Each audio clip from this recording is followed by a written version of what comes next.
On va commencer la prochaine table ronde sur l'anesthésie, sur les communautés émotionnelles. Donc on va commencer par Monsieur Xavier Bollot, auteur, dessinateur, artiste peintre, qui va nous présenter une approche postmoderne de l'émotion et de l'imagination, application aux arts collectifs du vivant. Et donc vous pourrez retrouver son ouvrage sur notre table de presse à l'extérieur. Allez-y, Monsieur Bollot. Merci. Commençons d'abord par remarquer que pour toute chose existent trois réalités. D'abord, la réalité physique, celle du nous-mêmes de Kant, paradoxalement inatteignable. Ensuite, la réalité perçue, le phénomène des scientifiques. Enfin, la réalité représentée, celle que nous imaginons. Je me suis donc posé les trois questions suivantes. D'abord, qu'est-ce que le vivant physiquement? Ensuite, quelle est cette perception étrange que j'éprouve au contact du vivant, cet état de transe et d'échange d'énergie, cette effervescence d'un groupe d'artistes au travail? Enfin, la dernière question, la troisième, comment représenter le vivant dans sa porosité et son mouvement permanent? Pour ce faire, j'ai choisi des modèles intelligents dont la présence mentale n'était nécessaire. Des musiciens au conservatoire, des danseurs de salsa dans les cafés, des danseurs de hip-hop dans la rue, des saltimbanques au cirque, et nous les dessinions en train de danser. J'étais fasciné par l'état second dans lequel nous nous trouvions tous. Et je voulais comprendre ce phénomène. En nous demandant comment nous fonctionnons physiquement, et comment nous percevons les choses, peut-être trouverons-nous une voie pour représenter le vivant.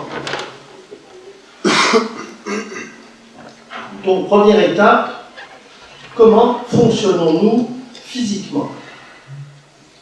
La société a toujours eu tendance à représenter un phénomène stochastique, par exemple le vent, par une image déterministe, par exemple Dieu Éole. Dieu à l'image des anciens Grecs, bien sûr. En effet, sans déterminisme, imaginé et accepté par l'espèce, il n'y aurait pas d'anticipation possible de l'action, donc de survie possible de l'espèce. À cette fin d'anticipation, notre inconscient imaginatif extrapole en permanence de nouvelles représentations, de nouveaux scénarios, les plus invraisemblables et inattendus de notre corps en échange avec son environnement naturel et social. Car physiquement, le hasard est bien présent partout. Il est notre richesse, il engendre notre spécificité en l'absence de toute causalité. Ni la construction des organismes vivants, ni leur fonctionnement biologique quotidien n'échappent au hasard. Alors, comment se développe le vivant? Le vivant a la propriété de développer sa complexité en exportant son entropie dans l'environnement. Le vivant est toujours hors équilibre.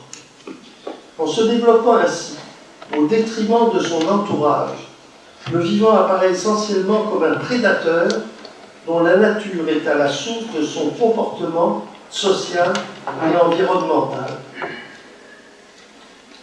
Et se pose également la question, dans cet univers aléatoire, comment fonctionne le vivant? Nous savons que le vivant est un continuum de la matière aux végétaux, aux animaux, et que le vivant est d'abord constitué d'une frontière poreuse qui ouvre et ferme ses portes, et d'un milieu interne en équilibre dynamique permanent avec l'extérieur. Pour une cellule, c'est l'enveloppe de la cellule et son cytoplasme. Cet équilibre interne est notre équilibre dit homéostatique. Homéo, semblable, statique, le même. Vous en avez un exemple, vous faites faire une prise de sang, on vous donne des résultats, glucose, globules rouges, lymphocytes. Pour chacune des valeurs, on vous donne dans la marge la fourchette dans laquelle chacun des paramètres doit se tenir. Eh bien, l'ensemble de ces fourchettes constitue votre plage d'équilibre homéostatique. C'est ça?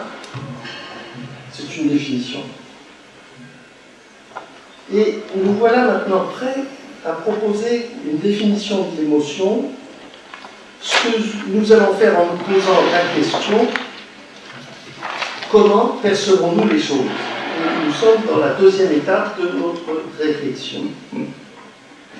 Eh bien, après ce que nous avons dit sur l'équilibre homéostatique, l'émotion est simplement l'expression d'une perturbation de l'équilibre homéostatique. Cette perturbation peut être provoquée par une modification de l'environnement et en particulier par la seule irruption d'un objet dans l'environnement. En effet, la seule présence de l'objet me change chimiquement. Ainsi, l'irruption d'une menace déclenche dans mon corps la production d'hormones et de neuromédiateurs qui ont pour effet d'accélérer mon rythme cardiaque, de répartir mon sang en faveur de mes muscles squelettiques qui vont me permettre d'attaquer soit de fuir, de libérer du glucose, d'accélérer mes réflexes, de concentrer mon attention, d'arrêter ma digestion, d'inhiber ma douleur, de faciliter la coagulation du sang et d'augmenter les lymphocytes. Ces deux derniers facteurs me permettant de réparer d'éventuelles blessures. C'est fantastique. Dans cet exemple, les changements chimiques me rendent apte au combat. La seule présence de l'objet m'a changé chimiquement, en engendrant une modification énergétique. Alors mon soi modifié voit l'objet différemment. Il voit un objet modifié. Et cet objet modifié me modifie à son tour. Et nous pouvons assister à un phénomène récurrent et cumulatif. L'objet émet ou non de l'énergie. Quand il n'émet pas d'énergie, l'objet, par sa forme, est pour moi une source d'information. Or, si l'information n'est pas l'énergie, elle accompagne toujours l'énergie. De l'information est transférée, de l'énergie est apparue. Ce phénomène de modification énergétique est encore plus intense en présence de l'autre vivant qui émet de l'énergie directement par des gestes, des odeurs, des sons ou des phéromones. Et le phénomène peut être collectif lorsque plusieurs autres vivants entrent dans mon champ de perception, par exemple lorsque j'assiste dans un stade à un match de foot. Par cette approche de l'émotion, au premier abord réductionniste, nous sommes en fait en mesure de mieux citer certains concepts que nous utilisons pourtant couramment, sans pour autant toujours bien en discerner les contours. Prenons des notions d'attention et de conscience, qui sont au cœur de la perception, qui nous intéressent en ce moment. L'attention consiste, à la suite d'une alerte, un signe de danger. On a vu ce que pouvait faire comme effet chimique la présence d'un danger. L'attention consiste à la suite d'une alerte déclenchée par l'amygdale, qui est une glande qui se situe par là, qui n'est pas là. En un état d'activation du cerveau par les molécules émises par le tronc cérébral. L'amygdale déclenche une alerte, prévient le tronc cérébral qui envoie un paquet de neuromédiateurs qui vont irriguer la totalité du cerveau. Et l'état d'activation du cerveau s'appelle l'attention. Vous faites davantage attention, tous vos sens sont en alerte et exacerbés, vous êtes en état d'attention. Et ces molécules neuromédiatrices qui inondent l'ensemble du cerveau vont inonder, vont activer également les registres de la conscience. Que sont ces registres de la conscience? La conscience, c'est une relation, comme vous le savez, une relation entre moi et l'objet. Les registres de la conscience sont des registres, des couches profondes primitives, je dis bien primitives. Les animaux primitifs ont ces registres de la conscience, qui mettent en relation les registres du soi, qui sont dans des couches primitives également, et les registres d'identification ou de suivi de l'objet, qui ont évolué au cours du temps, et vous savez que les autres sensories motrices sont par là. j'ai dans cette mise en relation conscience de quelque chose en même temps que je sais que c'est moi qui perçois cette chose. Alors à ce stade, remarquons trois choses très intéressantes qui permettent d'être appliquées directement aux arts du vivant. D'abord, la transe apparaît comme une simple focalisation de l'attention sur un objet réel ou virtuel. Quand je suis en transe, je vous dis tout le reste. Il n'y a pas besoin d'être pris dans une manifestation de vaudou pour être en transe. La transe est un phénomène courant qui n'a rien d'anormal. C'est une concentration d'attention, tout simplement. La deuxième remarque, c'est que la conscience étant activée par des neuromédiateurs, les molécules chimiques, cela explique pourquoi les mêmes zones du cerveau peuvent fonctionner soit en mode conscient, soit en mode inconscient, soit avec différents états de conscience qui peuvent s'exercer simultanément. Nous sommes dans le domaine de la chimie et pas de l'électrique. Il ne suffit pas d'appuyer sur un bouton pour qu'une lampe s'allume. On est dans un monde chimique où il y a des réactions en cascade qui vont irriguer différents îlots. Et la troisième remarque est que la réalité des réactions aléatoires physico-chimiques qui nous permet de comprendre pourquoi notre attention et notre conscience apparaissent et disparaissent de façon capricieuse, tandis que notre imagination inconsciente ne cesse de fonctionner, dégageant une information permanente, préparant l'intention d'action, cette imagination inconsciente permanente étant également la source de notre imagination poétique. Maintenant que nous sommes munis de ces notions revisitées, nous permettant de mieux comprendre par quels états physiques et quels états de perception peuvent passer un dessinateur ou un groupe d'artistes, comment représenter nos danseurs?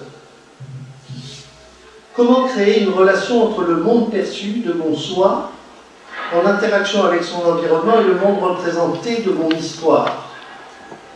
Sachant que le monde perçu s'exprime dans la durée, alors que le monde représenté s'exprime dans le temps mathématique, et ça ne facilite pas les choses.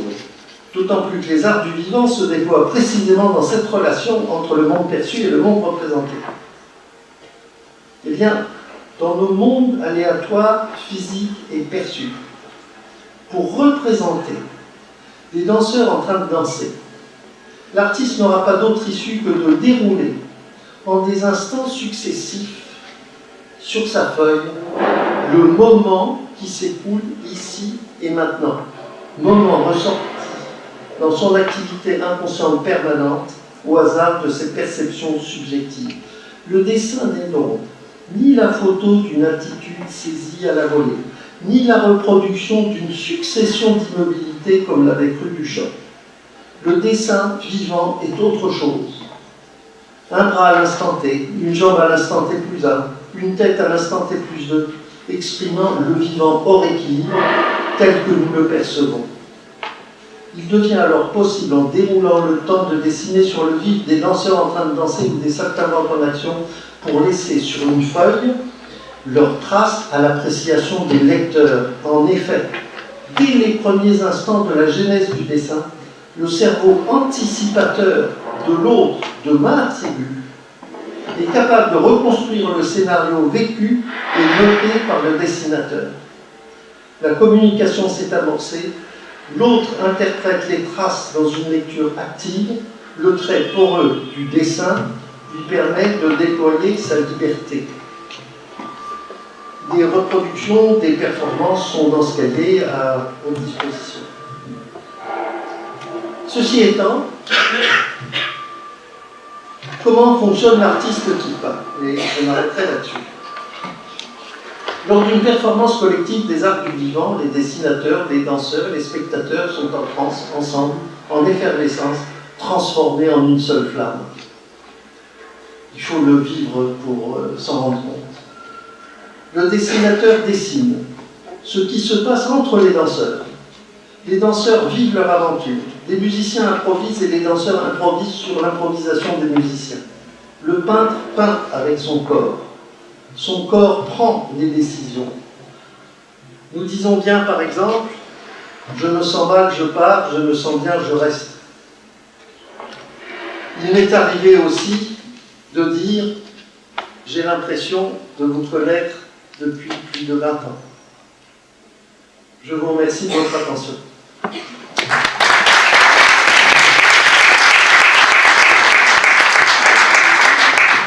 Donc, les développements et des références sont dans le livre. Je n'ai cité aucun auteur pour ne pas alourdir l'exposé. Voilà, merci Xavier Bollot. Votre livre dessiné en perspective réelle est sur la table de presse. Nous avons aussi Comment représenter l'action, le bonheur d'appliquer les sciences de la vie aux arts du vivant. Et nous avons eu un bel exposé sur une approche chimique et physique des communautés émotionnelles de la fusion.